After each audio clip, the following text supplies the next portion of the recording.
My name is 𝘎𝘕𝘯𝘦𝘴𝘪𝘴, a professor at 𝘎𝘕𝘬𝑚𝑒𝑐 University in Cleveland, Georgia. I want to talk to you today about Mount St. Helens and what we learned from it, or what we were supposed to have learned from it. It's kind of for many of you, it's probably before your time, 1980. But for me, I was in undergraduate school in a geology program in my junior year when the explosion occurred.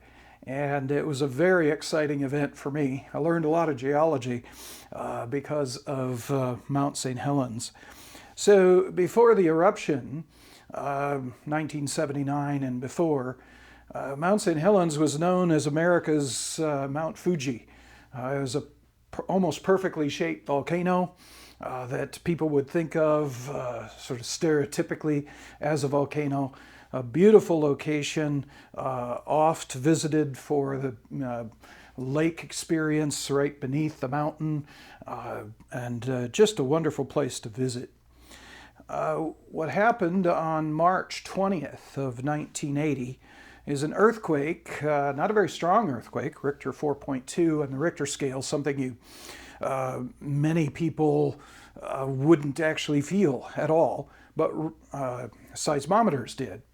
And even though the earthquake was centered several miles, I think it was 5 miles beneath the surface and some 13 miles or so away from the mountain, it nonetheless alerted geologists immediately, because Mount St. Helens is an active volcano in the sense not dormant. It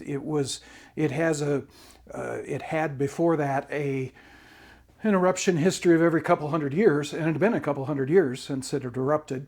It's part of a series of volcanoes that are active and occasionally erupt.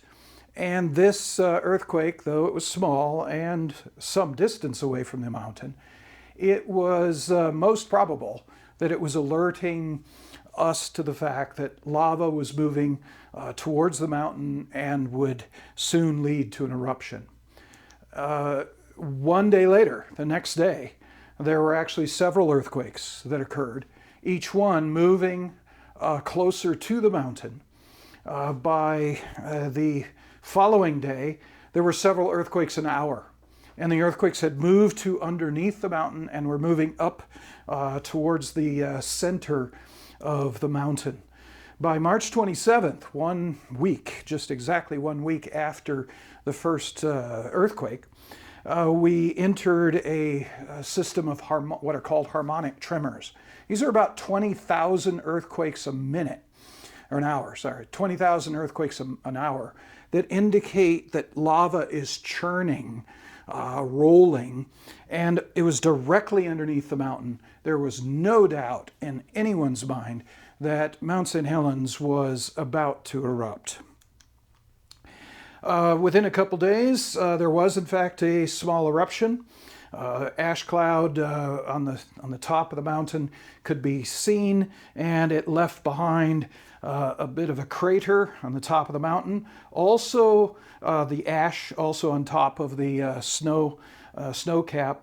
But we also saw cracks in the ice on the top of the mountain, indicating that the mountain was deforming, was beginning to change its shape because, again, presumably the lava moving up from underneath. Again, geologists were absolutely convinced that there was a big eruption coming, and this confirmed it.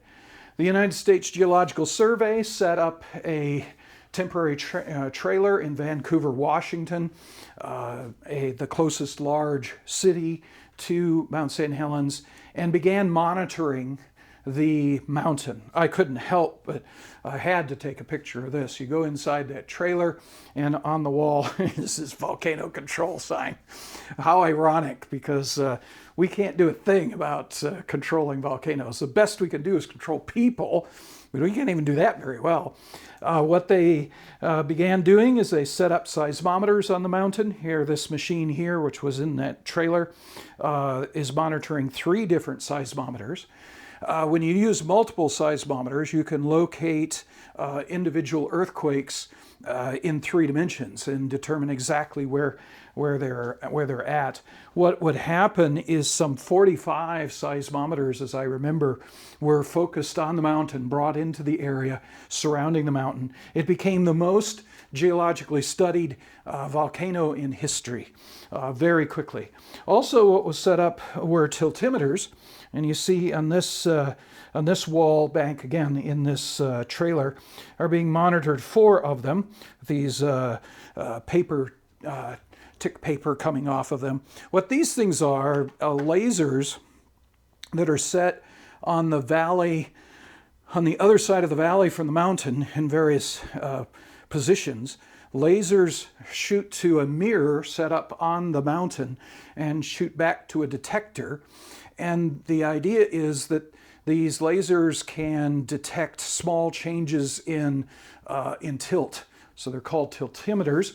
They're sensitive enough, so they say, to be able to tell if you've got a mile-long ruler and you slip a dime underneath one end of the ruler, it's supposed to be able to pick up that tilt.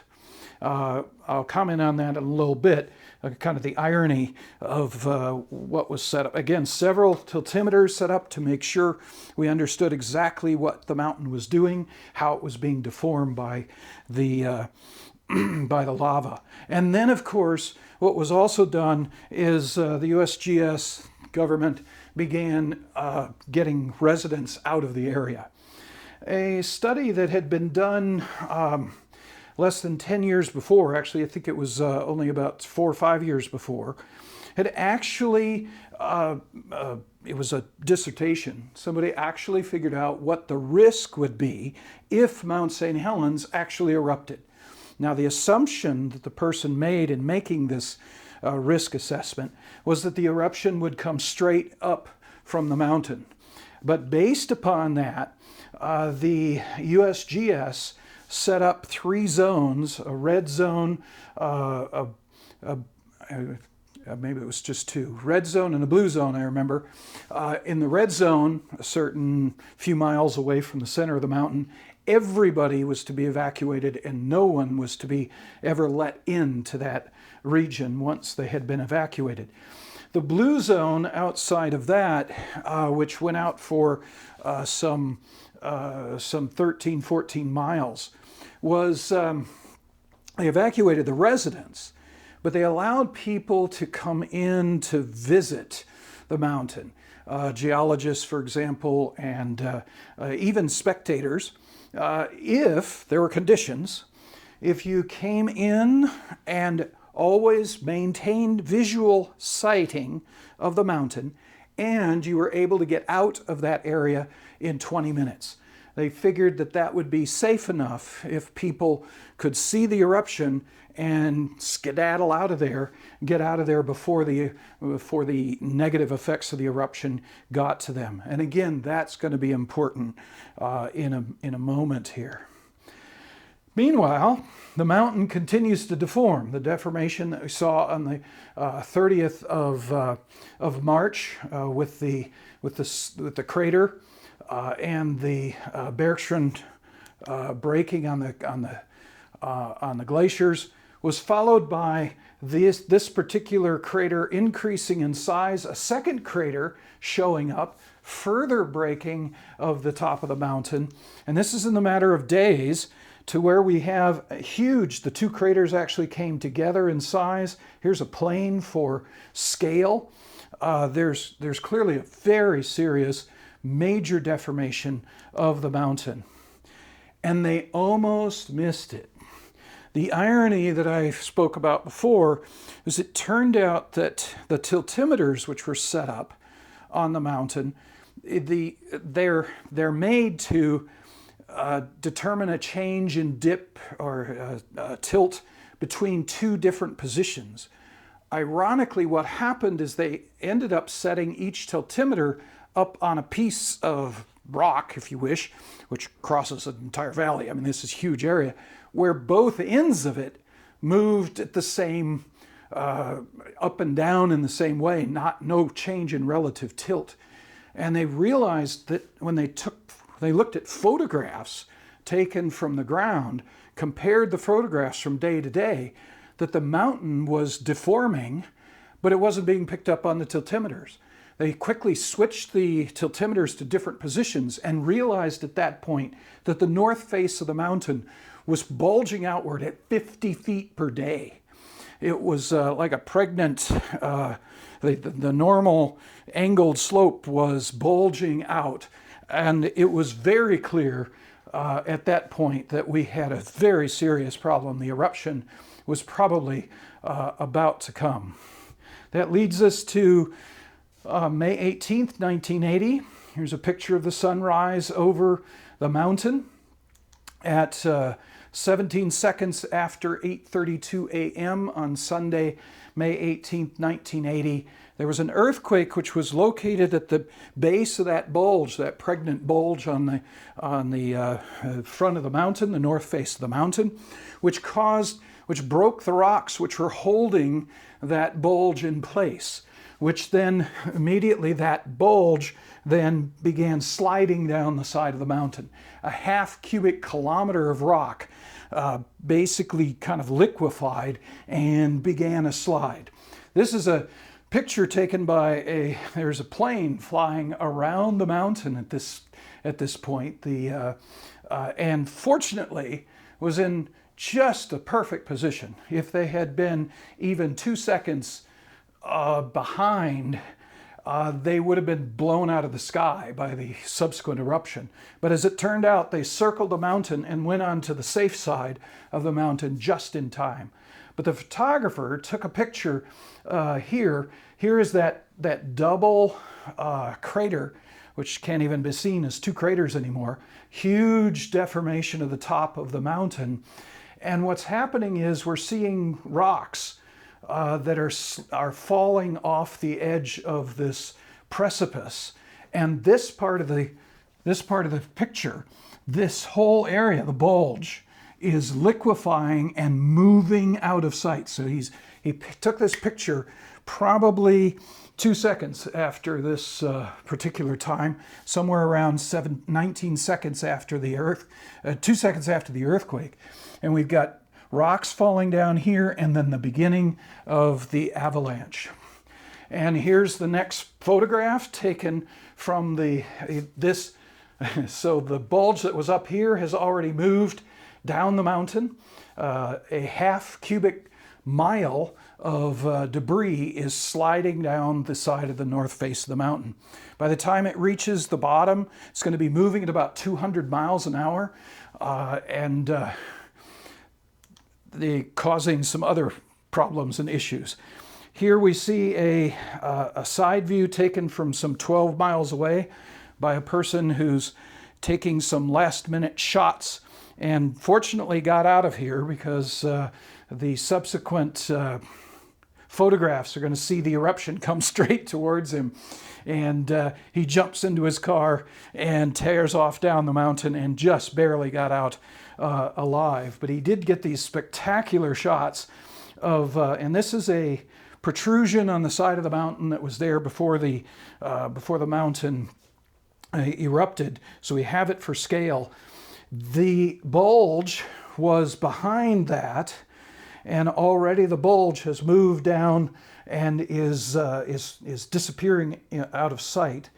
And behind it, as we'll see in a moment, once we take a half cubic kilometer of rock off the top of the mountain, an eruption will occur. Two eruptions, one that moves to the north and one that goes straight up. And they're beginning to be, the clouds of those things are beginning to be shown in this photograph. The avalanche material, this is a picture taken with the back to the mountain. The avalanche came down the side of the mountain into Spirit Lake, the lake to the north of the mountain.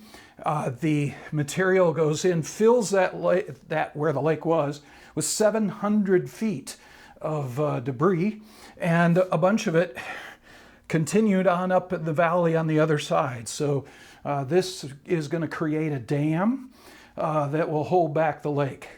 Also, the material as it came down basically pushed all the water out of the lake and created a 900-foot high tidal wave of water that was in the lake.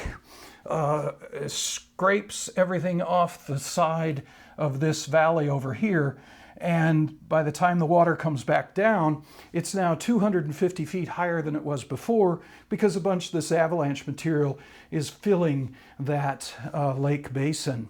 Here's another photograph. Sorry for the quality of them. Some of my slides were compromised by a fire in my office a number of years ago, but this is part of that area that was swept clean of debris by the tidal wave and the avalanche deposit. At the end of that, once the avalanche material had settled, which would be about right here, the lake, which is reformed behind it, is cut off from the sea by the avalanche material, and floating on top of the lake is an estimated 1 million logs that were captured by the water as it came up the side of this hill and brought back down into the lake. Let's see, I guess is an appropriate time to state this too. As I said, as the avalanche material came off of the mountain, it allowed an explosion to occur behind it. The explosion actually overtook the avalanche material. By the time the avalanche was just getting to the lake, the explosion behind it had actually overtaken it and hit those trees before the water did. And the temperature of what the French call a nuée ardente was about 500 degrees centigrade. We know from what it did to objects that it encountered. And it vaporized all of the branches, the leaves, most of the soil, leaving only the main trunks, which it then also broke off, all facing in one direction. So when the tidal wave comes across here, it's picking up logs. In many cases, there is very little bark on them. There's certainly no branches. They're just little toothpicks that are 80 feet tall, that are then brought back into the lake to make up the estimated 1 million logs on the lake. Again, that left a dam. The avalanche material created a dam that held back the water of the lake, so that what would happen is water is going to enter by rainfall and so on, raising the level of the lake, but it's blocked from the sea until the water gets to this high point. This is going to be a concern to the United States Geological Survey in the years to follow, because we had already experienced multiple times landslides that dam up a lake.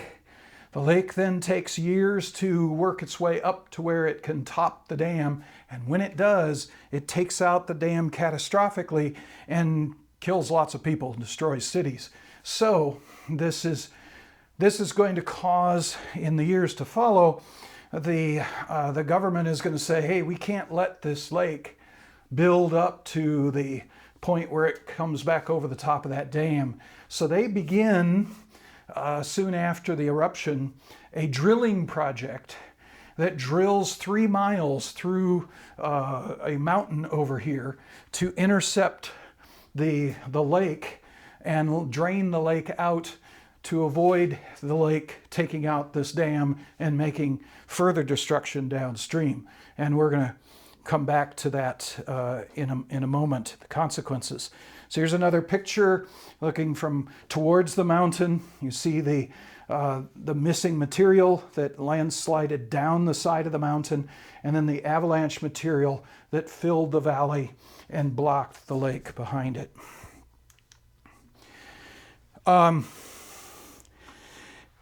Again, that avalanche material, as it slides off the mountain, all of a sudden, instantly, the material that was immediately underneath it has been relieved of the pressure of the weight of a half cubic mile of rock.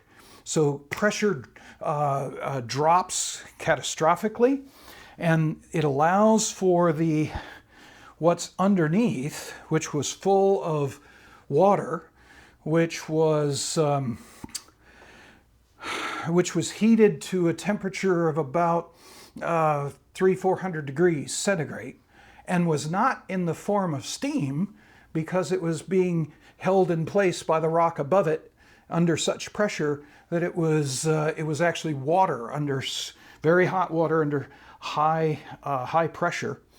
And as soon as we took the top off of it, though, drops the pressure down to atmospheric pressure, that water flashes into steam, expands catastrophically, and produces a huge explosion. It's kind of like, I don't know, the way I try to describe it is you take a can of soda, heat it up to 300-400 degrees, shake it 20,000 earthquakes an hour for 3 weeks, and then pop the top. Poof, you're going to have an explosion. It's an explosion the equivalent of 22 megaton bombs, 22 A-bombs in power. And you see again the beginning of that explosion here just after the material is sliding down the side of the mountain. You see this advancing. It is this last photo, again taken by that same individual. These little white marks here are actually rocks the size of houses that are being tossed 13 miles away from the mountain, landing in this. There are these rocks scattered over. It's from the mountain itself, tossed 12 to 13 miles away from the mountain, the size of houses. They look like just little tiny things here, but this is a huge explosion. This is an amazing explosion. Satellite photo just before the eruption. Then we have and these are just a few seconds apart. You see the explosion billowing. You see a shock wave that's moving away from the mountain. This shock wave is potentially hearable because it is a sound wave in the atmosphere, but its wavelength is huge, so it's too big to be heard. It's too large of a wavelength to be heard by humans. It had to run. The closest people heard it was 75 miles away. It's got to move 75 miles to lose enough energy to actually become hearable as a big sonic boom. So everyone is hearing a sonic boom 75 miles away from the mountain as the shock wave moves into the atmosphere, creating clouds as it moves through. It's really cool stuff. Wild stuff. Now that explosion, because the avalanche took out the north side of the mountain, the explosion didn't go straight up, such as was expected by that early study. It went laterally to the north. It went up and to the north. And so it moved across the landscape, again, roughly based upon what it did to various materials in its path. It's got about 500 degrees centigrade material that's moving at 200-300 miles an hour. It destroys 156 square miles of forest in 8 minutes. If you remember what I said about the evacuation, they said, hey, if you can get into this area 13 miles away and be able to get out in 20 minutes, we'll let you come in. It took 8 minutes for this material to get to that 13-mile mark. So everybody that was in the blue zone to the north of the volcano was killed. It was amazingly fast. It's taken very mature forest, very large trees. Here's a picture of the volcano back here, and the Ardente came over this hill and took out all the trees, vaporizing again the branches, the leaves, much of the bark, and then breaking the trees off. They look like little toothpicks, but they're not, doggone it. They're humongous trees. And this would have gone over this ridge probably about 6 or 7 seconds after the eruption, the explosion, and would have taken out all these trees in the matter, wouldn't have been able to see it, but probably in just a few seconds. It came down this valley in probably about 2 minutes, taking out a total of 4 billion board feet of lumber in 8 minutes. Here we got those trees laid down in one direction as the 𝘎𝘮𝘯𝘬𝘧𝑃 Ardent came across here. Scale. There are human beings down there. These are very big trees.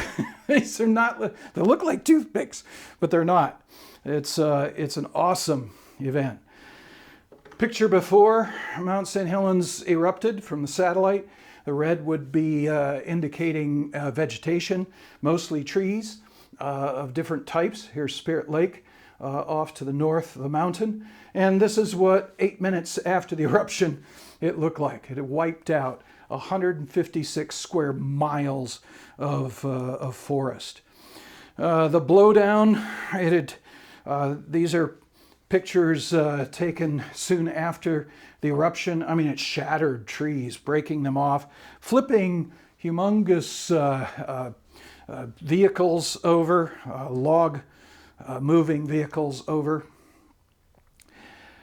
It also generated, the explosion, the eruption, also generated mud flows. At the time this occurred, which is in March, there's a pretty big snowpack that's on the mountain. There are glaciers on the mountain. All of that material melted, adding to and when you add to that the pulverized rock, you end up with these mud flows that move down the rivers downstream of what was Spirit Lake's outlet. It caused a tremendous amount of damage, and again, logging trucks are just tossed around in this fashion. Even 20 miles away, I took this photo where it's like shoveling snow in the winter. You got to shovel mud, 3 feet of mud that covered this person's house and area, 20 miles away from the mountain. Devastation, it was just incredible. There's a picture taken from the north looking to the south towards the mountain, and there's nothing living anywhere in that direction. Turn around and face this way towards where the avalanche material, there's nothing alive in view. You look everywhere to the east, everywhere to the west, as far as you can see in all directions, there's devastation. The beautiful Mount Fuji-shaped volcano before the eruption lost 1,300 feet of the mountain in a matter of seconds. It went from, I can't remember what the figures were, it went from something like the 8th tallest mountain out there to the 13th tallest mountain in a matter of seconds. A half cubic mile of material came off the top of the mountain. Now, once the initial explosion was over, the eruption began.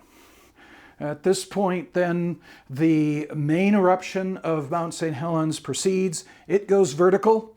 It's now responding to the magma that's underneath. It's releasing an estimated 1 atomic bomb of energy per second for 9 straight hours. That's a lot of bombs.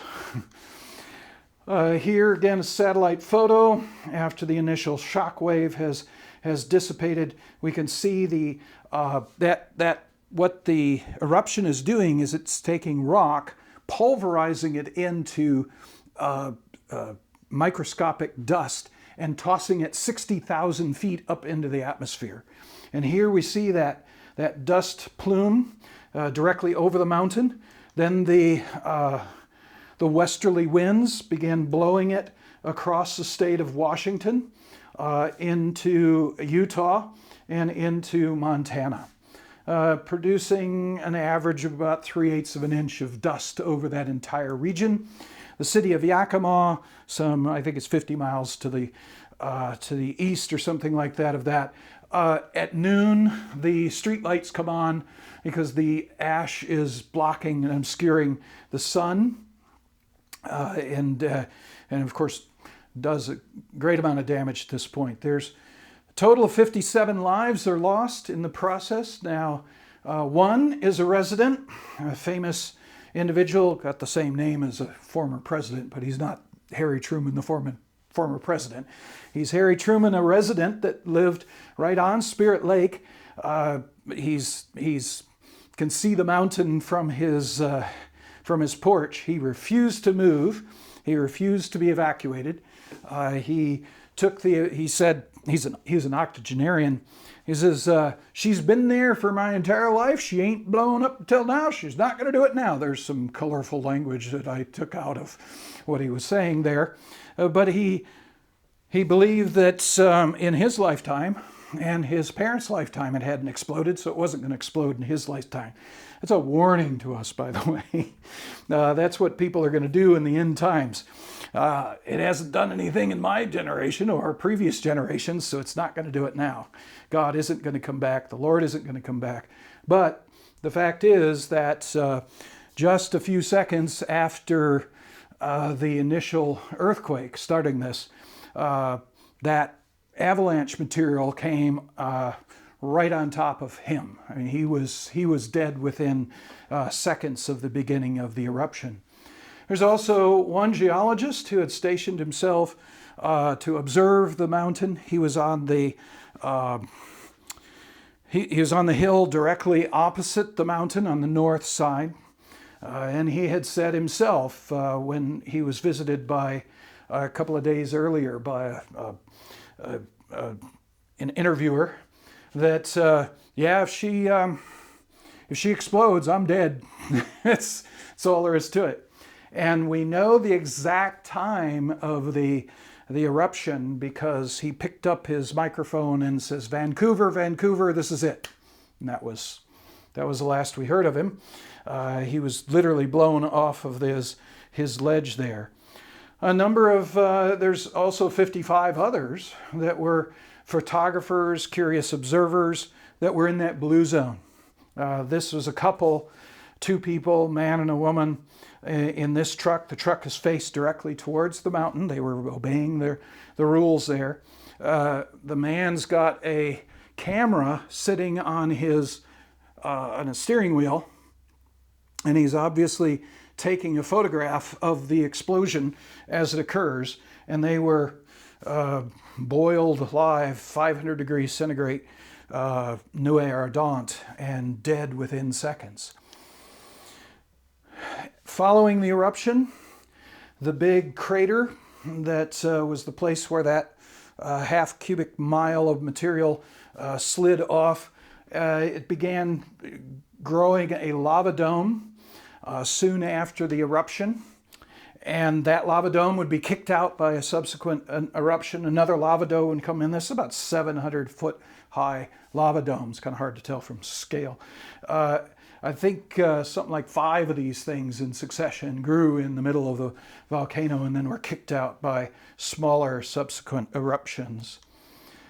So that's the story, which is just fun. It's an amazing story to tell, astonishing thing. But what did we learn from, or should have learned from, Mount St. Helens? One thing that's interesting is the year before the eruption occurred, Stephen Austin, a creationist who was finishing up at Penn State University his PhD, actually was trying to explain coal seam, the Kentucky 12 coal seam of western Kentucky. And the conventional model of a swamp didn't seem to fit the description of what he found in the coal. And so he suggested that coal, this particular coal seam, and you could project it to others, actually formed by a floating mat of logs. The idea was there are a bunch of logs floating around on a body of water. The logs roll against one another, peeling off the bark from those logs. The bark falls down to the bottom, accumulates in layers thick enough to be made into coal subsequently.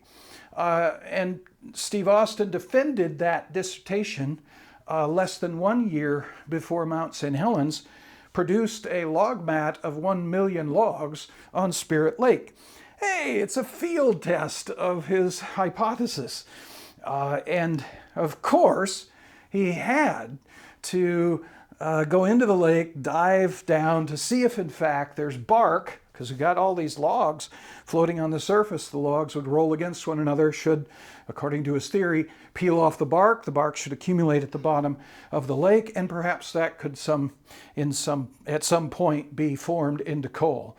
This is a crazy, stupid thing to do. This is something you should not, tell your mother that you're going to do, or your wife that you're going to do. They're going to scuba dive in.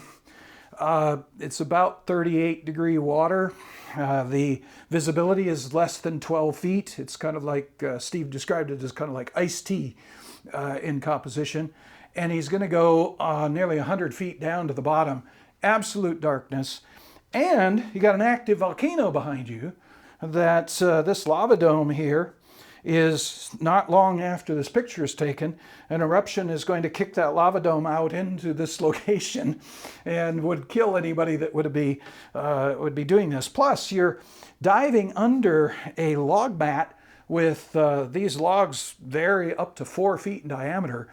And if you dive down, the log mat blows over the top of you, and you bring your head up in between two of those kind of logs, you're going to be crushed to death. You're going to be torn to pieces. So it's a really bad idea to do. But of course, he couldn't help it. You got to do it. And sure enough, down at the bottom, he found bark at the bottom. In some places, it was up to 3 feet of bark on the bottom of the lake. So it verified that in fact this idea of floating logs could in fact generate bark-based peat that could ultimately could form into coal and explain why coal has flat bottom surface, because that would have been the surface of the lake before the bark begins falling down. And it would explain benches, periods, if the log mat blows around in the lake and blows away from a region where it's been depositing, then mud could come in from the side and even bring in fossils and organisms and get buried in there. And then when the log mat blows back over the area, it could resume the deposition of bark. And that would explain why the eastern coals are made of chunks of bark, just like he found at the bottom of the lake, why they have flat bases, flat tops, and they have these occasional benches or seats in between. Also explain why, if you follow the coal off to the far enough in any direction, you end up grading into marine sediments. These would be the sediments in which that are formed from the water that the logs are floating in. Now, it would take a whole lot more logs than 1 million logs that are found on Spirit Lake. That's obvious. But it does suggest that if you have a big enough ocean, like the global ocean at the time of the flood, and you have enough trees, such as all the trees of the world being destroyed in the flood and floating, many of them floating on the surface, then you could potentially explain the coal seams of the world. Also, an observation that was made by Harold Coffin one day when he's sitting eating his lunch, looking out at the water. He noticed that there were some twigs floating vertically in the water. It caused him to consider, because he's interested. He had been studying a petrified forest that is a very famous petrified forest. It's found in Yellowstone National Park, and trying to figure out how to explain vertical trees that look like they were grown in place that could be deposited somehow in a vertical position underwater. And he saw these sticks and realized that, well, sticks can float vertically, so postulated that entire logs could occasionally float vertically. Perhaps logs that have root structures that, let's say they've grabbed up some stones or something like that. And that causes that end of the log to be heavier and causes it to float vertically. That hypothesis was verified in the Mount St. Helens explosion, or following it, because among the logs that were floating in the lake, the 1,000,000 logs that were floating in the lake, some of them floated vertically. In some places, there's a whole bunch of these verticals.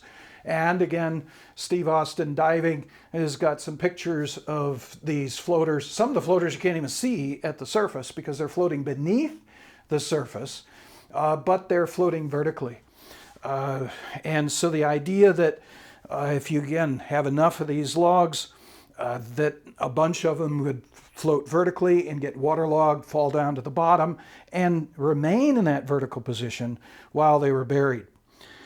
Steve, as a matter of fact, to test this hypothesis, he, in his first dive, he went down to the bottom and just selected an area that was some size. I think it was 5 meters by 5 meters. I can't remember exactly what he said it was, but he marked it off on the bottom and determined the position by GPS at the surface, and came back the next time he dove. Wouldn't you know it, it's the luck of the guy who actually does a dissertation on this 1 year before you get a field example of it. What had happened in between setting that grid in and coming back again is a very large tree, about 3 feet in diameter, with the root structure at the base of it settled right down in the middle of his plot. And it had not yet gotten covered with silt. And so he was actually able to push the thing over and it would come right back up again, demonstrating that it had waterlogged and fallen down to the bottom. And side scan sonar done subsequently from the surface. Here we have John Morris from the Institute for Creation Research taking dragging a sonar buoy behind the little boat. They were able to see shadows of vertical structures on the bottom of the lake that they infer to have been trees. The density based upon this study was basically the same density of trees that existed in that forest before the eruption occurred. So if you drain the lake, all of a sudden, it would look like there was a bunch of vertical trees in the same density as in a forest, standing vertical to the bottom, as if it had grown in place, when none of them had grown in place. All of them had settled down to the bottom. This, in fact, allowed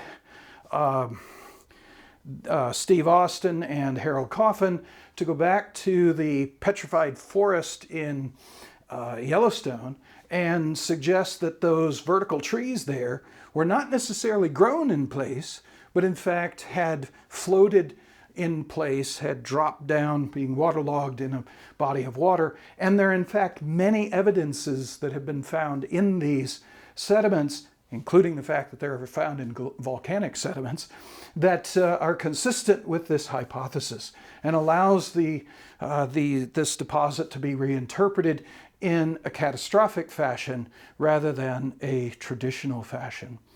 Other things we've learned, deltas were formed very rapidly after the eruption. This is one example, Harmony Falls. I mentioned the fact that the government was concerned about the water level in the lake getting too high, so they drilled through the mountain. It took, can't remember how many years, it took, well, 3 years. It took 3 years to drill the 3 miles through the mountain. When they got to the lake was actually some 13, 14 feet higher than where they were drilling. So they had to be careful about letting the water out. But when they did, that caused the water level of the lake to drop and revealed deltas that had been formed since the eruption, since the creation of the lake at that level, and up until the lake level was dropped. So the Harmony Falls Delta was produced in the matter of 3 years. Then on the other side of the mountain, where they drilled through the mountain and the water comes out on the other side, another delta has formed at that end of it. And at this point, my photograph here of the delta, which is very much larger than this one. This one's about 100 feet long or so, with delta sediments here. This one is quite a bit larger, and it's after 11 years of development. So when I was in school, which at the time I was in school at the time of the eruption, I was taught that deltas take a very long time to form, thousands of years to form substantially. But here we have deltas formed in just a few years. Mud flows and pyroclastic flows, volcanic eruption type flows in the mountain produced laminar bedding, which was a surprise to us.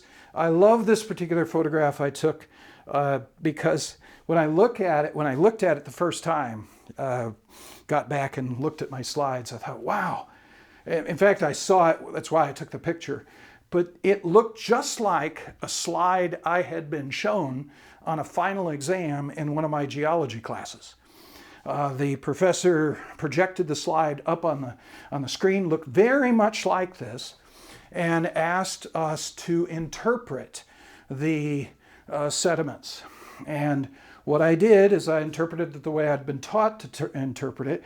We have these fining upward, rhythmic bedding of fining upward sediments that would be indicative of, let's say, a storm that moves sediments around, and then as the storm ebbed, it would drop finer and finer sediments. Then another storm would do the same thing, another storm, the same thing. You've kind of figured these storms are maybe every few decades or so. So I interpreted the stuff on the screen as representing probably several hundred years of storm deposits. And I got the answer correct, according to the professor. I got an A on that exam. This photograph is taken in the avalanche material of Mount St. Helens. This was formed in the matter of seconds as the avalanche material is sliding down the mountain and coming to rest. So rather than centuries, this was formed in seconds. This is good reason to kind of rethink some of the interpretations of the stratigraphic record. Clastic dikes, hard to see in this photograph, but you've got laminar sediments here formed by pyroclastic flows. Underneath you have avalanche material from the eruption, and you have these vertical dikes. They're slices. In three dimensions they would be plates that go down into the sediment, where sediments from up above are squeezed down into the avalanche deposit sediments. We know when this occurred, we know when these deposits are formed, and so we know that these clastic dikes form very rapidly. Probably in the matter, once the conditions are right, they probably actually form in just a few minutes. That allows us to go into the fossil record and interpret clastic dikes in the fossil record. Here in the Grand Canyon, you have the Coconino sandstone, kind of equivalent to these sediments up above here. Underneath is the Hermit Shale, and you've got these, again, sheets, clastic dikes of sandstone cutting down into the mud underneath it. These would form rapidly. Also, they can't form if this, in fact, has been lithified into rock. It's still got to be soft, as this was soft when these dikes were cut into it. So we know there must not have been very much time between the deposition of the Hermit and the deposition of the Coconino, and that these are formed very rapidly under catastrophic conditions.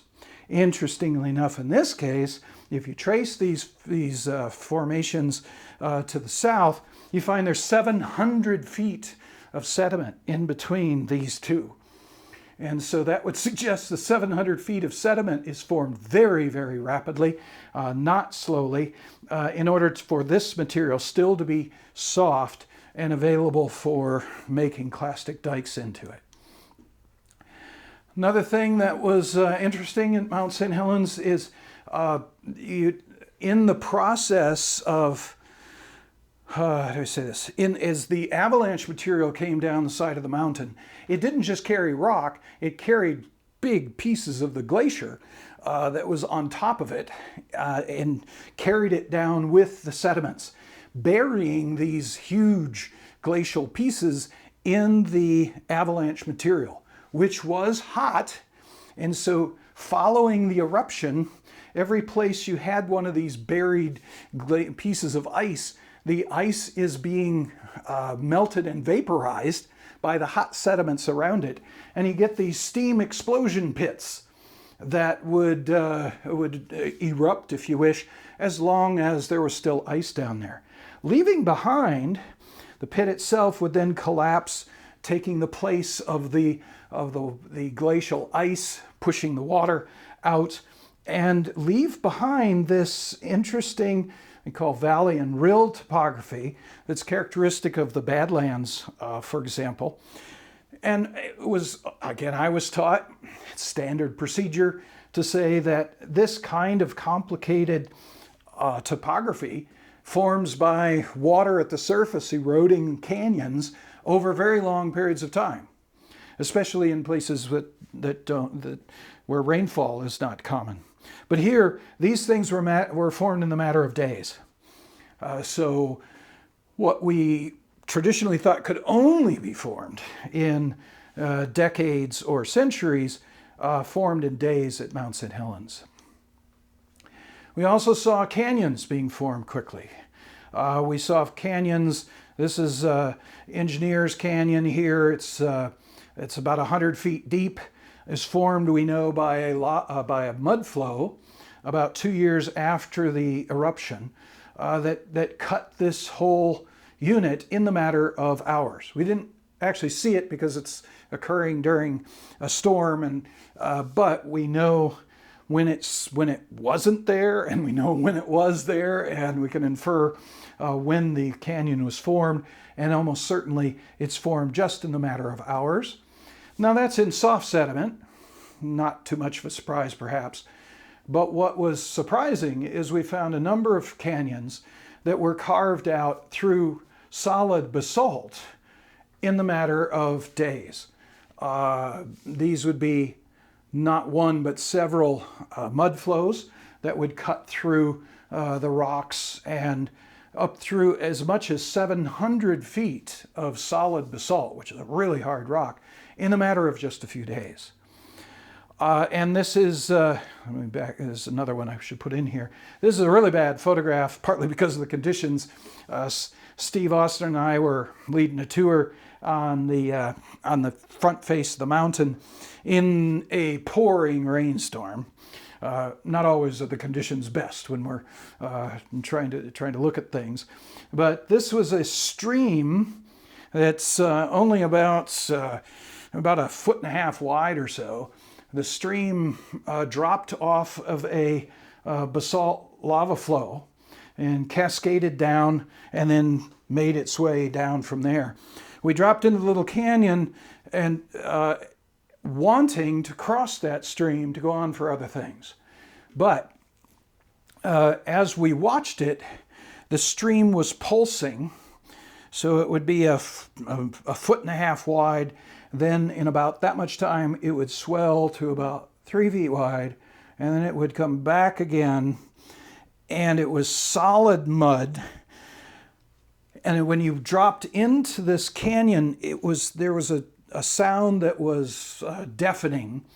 And what it was there were inside the mud, which you couldn't see in the stream, were these bowling ball sized boulders that were grinding and banging against one another and creating a horrendous sound in this little canyon, so that you could only hear the next person if you yelled like 4 inches away from their ear.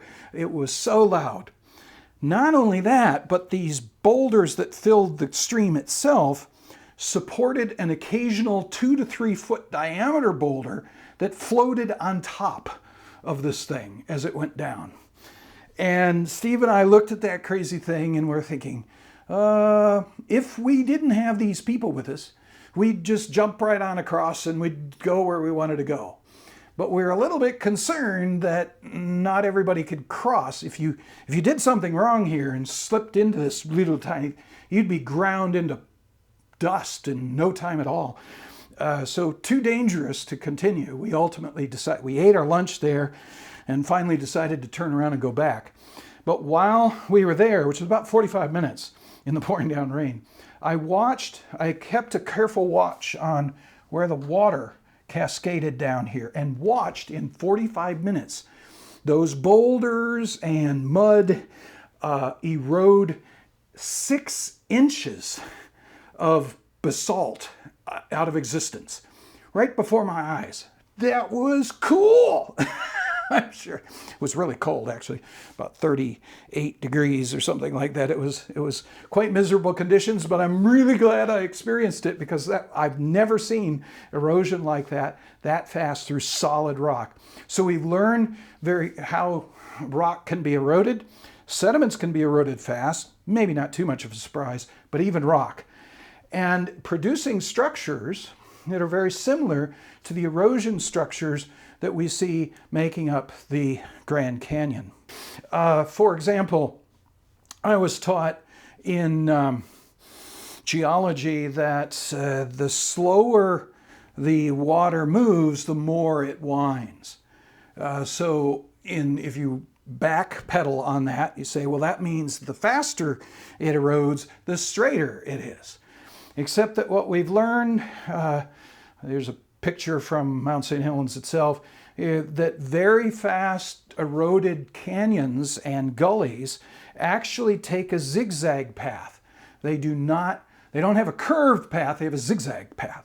And that is very much the shape of the Grand Canyon path. Also, what happens is the main canyon, and I showed a picture a bit ago in the middle of this canyon. This is a 100-foot deep canyon that was cut by a mud flow in just a few hours. Side canyons to the main canyon come into the canyon at 90 degrees to the canyon. And that's primarily because it's eroding out so quickly that slumping comes in from the side to create these side canyons. And so all these canyons are perpendicular to the main canyon, which is what we see in the Grand Canyon. And here's an example of a slump feature. I think I got another. Yeah, there we go.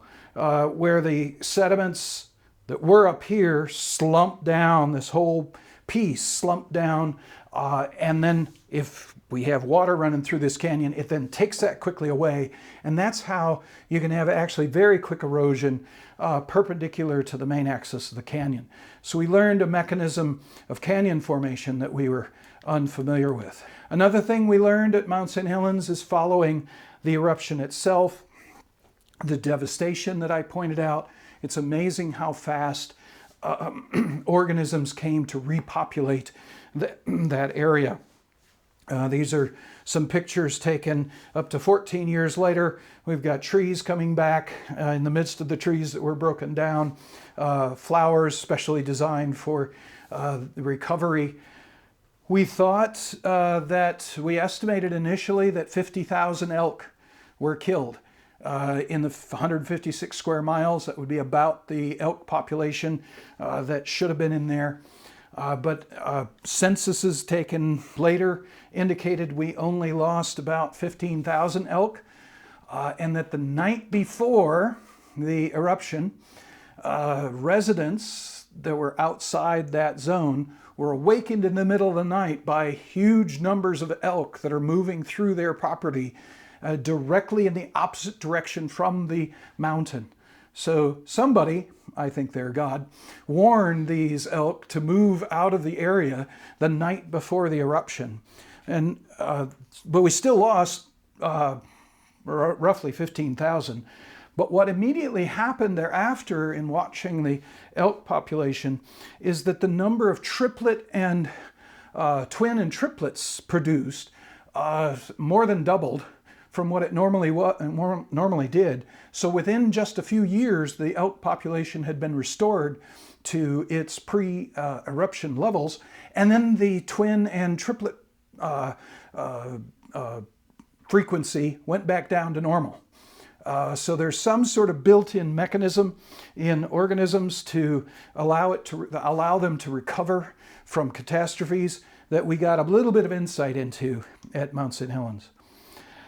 My favorite example of rapid biorecovery in this area was this beautiful little swamp here that we encountered. It's had cattails in it. This was a visit 11 years after the eruption. It's a mature swamp.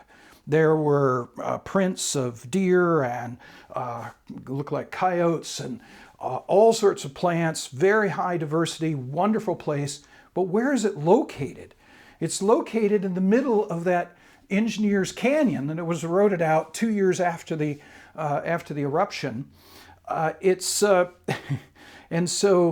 it was formed in 1982, the canyon. So this beautiful, well-developed swamp, which is, by the way, 10 miles away from any of the organisms that are found in this, because there's devastation 10 miles in all directions. Somehow all of those things got here and developed a mature swamp in the matter of 9 years. I went to the University of Chicago as an undergraduate. That's where I was when the eruption occurred. It's the University of Chicago that succession theory was really introduced into biology, arguing that it takes thousands of years for destroyed environments to recover from, and that's not what we found at Mount St. Helens, and we have much more to learn along that same line. We haven't been thinking right about these things. Another interesting project Steve Austin engineered was to go out and test every 4 years following the eruption, go out and sample the logs out in the middle of the lake to determine what kinds of logs are floating and how long they float and so on and so forth. Here's a picture I took. I went with him on one of those trips.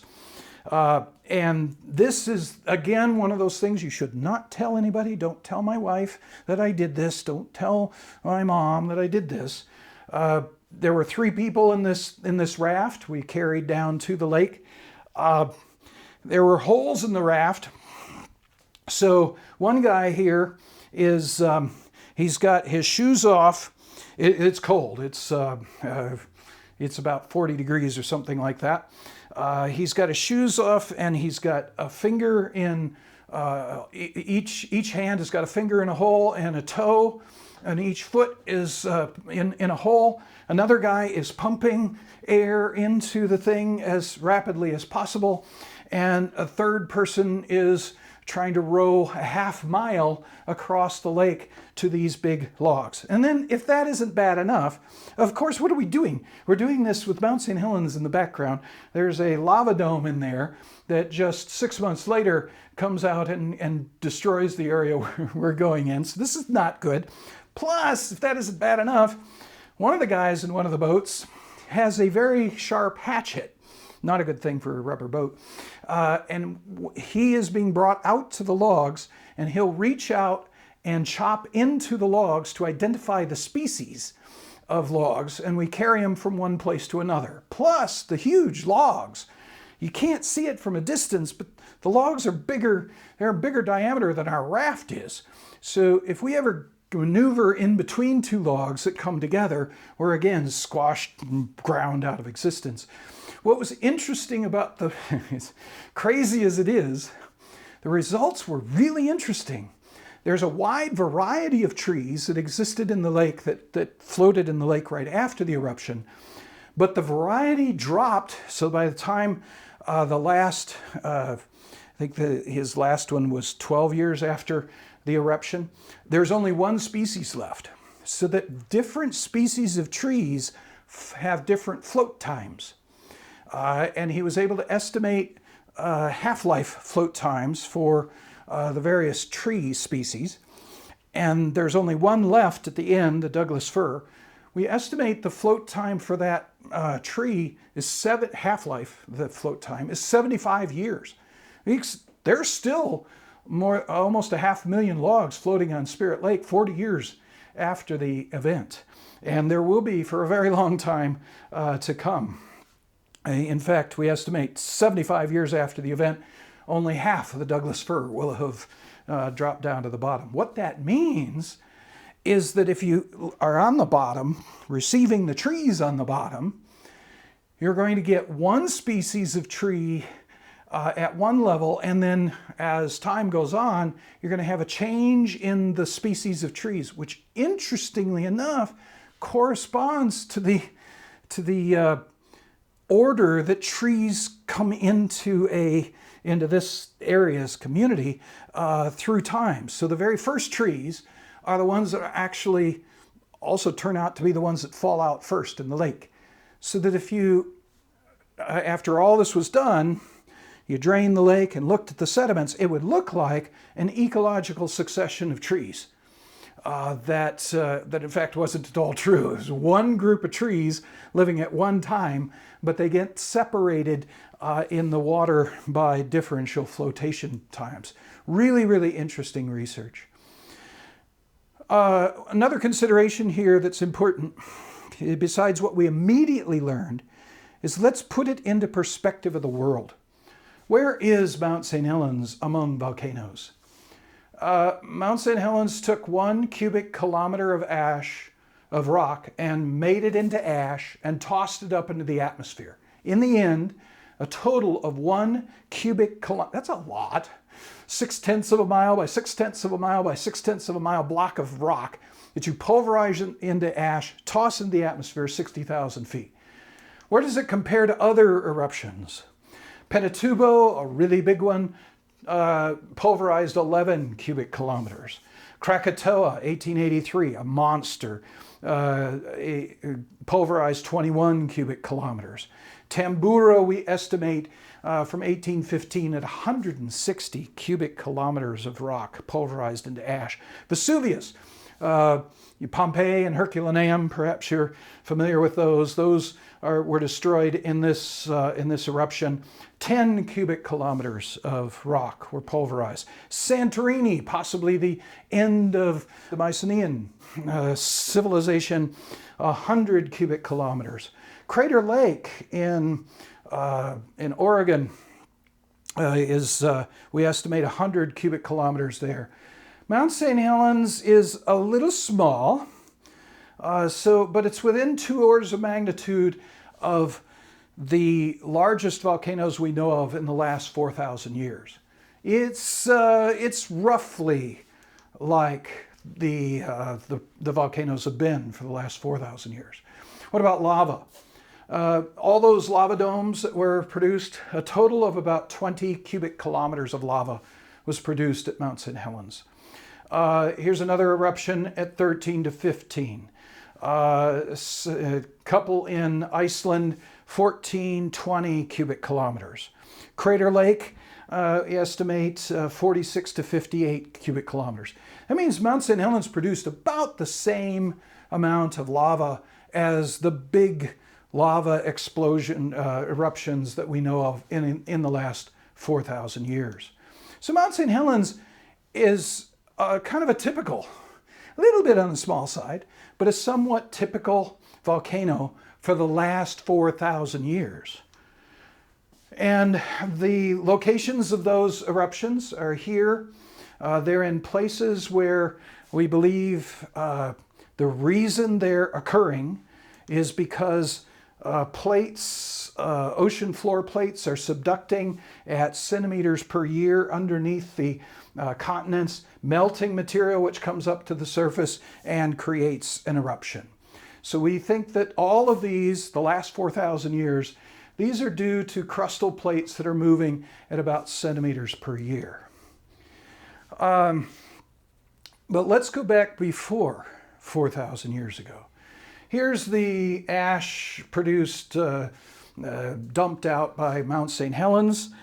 You saw in an earlier slide, and the volume of ash. If we go back to Crater Lake, which we saw was about 2 orders of magnitude more ash, it spread ash over a larger area, and it goes back some few thousand years. Before 4,000 years ago, we've got bigger eruptions. Bishop Tuff, we estimate 600 cubic kilometers of rock pulverized into ash. 600 times as much ash. Before that, Lava Creek Tuff, 1,000 cubic kilometers of rock pulverized into ash. Before that, an eruption at Yellowstone National Park, estimated 2,500 cubic kilometers, 2,500 times as much ash as Mount St. Helens. Now these are each older than the other. So we have this pattern of increased, as we go back in time, bigger and bigger and bigger volcanoes. The last 4,000 years, roughly about the same. But as we go back before that, we got bigger and bigger ones. And we go back older than this, and we have evidence in the fossil, in the rock record, in the 𝘎𝘕𝘯𝘴 Formation, an estimated more than 10,000 cubic kilometers of ash. Tens of thousands of times more ash than Mount St. Helens. And so let's look at lava. Mount St. Helens, with its 20 cubic kilometers of ash, compared to before 4,000 years before present, the Columbia River flood basalts, about 175,000 cubic kilometers. So thousands of times more lava. Go back older than that, we have the Deccan deposits in northern India, estimated 18.5 million cubic kilometers. So millions of times more lava than Mount St. Helens. Another group is 100 million cubic kilometers. So it's 100 million times more. Then if we look at the amount of lava that's produced at the bottom of the ocean as plates spread, we've got about 2.5 billion cubic kilometers that would be older than these. Now, if we look at where these things occur, these what are called flood basalts, because they flood out so much basalt, are in these kind of locations. And again, they're thousands to millions of times as much lava as Mount St. Helens.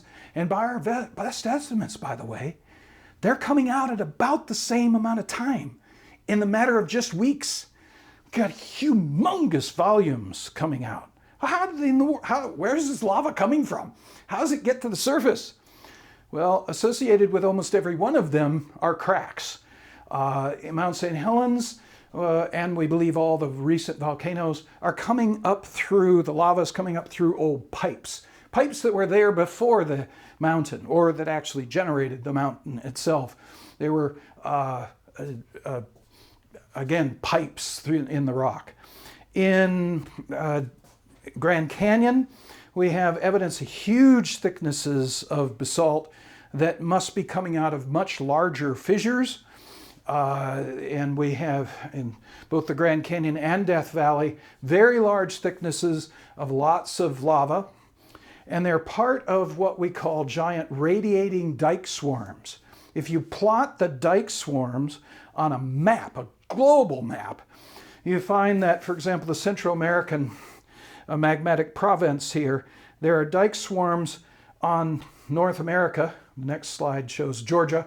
We've got a bunch of dikes where the lava is cutting its way through the rocks and splitting the rocks apart. So here you have one example. It's just breaking the rocks apart and jamming its way through. Backing up, hundreds of miles from the source. The same source is cutting the rocks in South America. The same source is cutting rocks in Africa. and with each one of these flood basalts, underneath each of these flood basalts are these dike swarms. And if you look at right directly underneath the flood basalts, you find that the lava is cutting the rocks apart vertically. And as it gets further away, a couple hundred kilometers away, a couple hundred miles away, it doesn't have enough power to break the rocks apart. So what it does is it turns and lifts the rocks. It slides in between rocks that are already there, lifting the rocks up from there. So they turn from dike swarms to sills that go in, that are up to 1,000 miles from their sources. So what we see here is that Mount St. Helens is characteristic really of the kind of the present, but there's something that happened before 4,000 years ago, soon before 4,000 years ago, that dropped 1,000 to 10,000 times as much ash, 1,000 to 1,000,000 times as much lava, fracturing crust over 1,000 miles away, producing 100 to 10,000 times as much coal as we see produced in the present, the same amount of time, producing, burying 100 to 10,000 times as much buried forest as we see at Mount St. Helens, producing deltas that are 1,000 to 100,000 times bigger than the deltas at Mount St. Helens, producing lamination that is 1,000 to 10,000 times more extensive,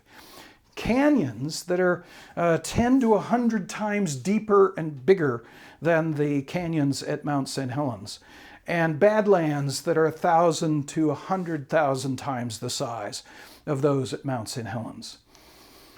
And what do we think the cause is? If we think the cause of Mount St. Helens and other volcanoes that are in the last 4,000 years is due to crustal movement at centimeters per year, we suspect that the earlier things are due to crustal plates that are moving billions of times faster, thus producing those enormous explosions and eruptions and erosions and so on and so forth. That same, and if we postulate that that's how fast plates moved at that time, plates moving at that speed would move continents around, crashing North America into Europe and then separating it again, creating the typical view people probably have of moving continents. During a single year, we could actually move all the continents as much as people are familiar with them moving. It would be enough power to explain how in the world that much movement, that much motion, would explain how we could crack the surface of the earth, the rocks of the earth, for 1,000 miles away from places where the lava is extruding. It can actually move rocks quick enough up to the surface to produce diamonds that we see in South Africa and other places that take the kind of conditions. You got to create the right conditions at about 10 kilometers beneath the surface, and then you got to get them to the surface in about 5 hours. If you do it too fast or too slow, you don't get diamonds as a result. So the diamonds we find on the earth tell us we got material moving up to the surface in large quantities at tens of miles per hour, 60 miles an hour in some cases. And that would be explained by this very rapid motion of continents. And it explains the amount of lava that we find in lava and flood basalts. In the process, it would create about 200 cubic kilometers of ocean floor lava every second during this. And the effect of it is it would raise the level of the ocean by heating up the bottom of the ocean, replacing cold ocean floor with hot ocean floor that actually then occupies more volume than the original, pushing water out of the oceans, probably raising water to a mile above sea level previous to that, creating a global flood.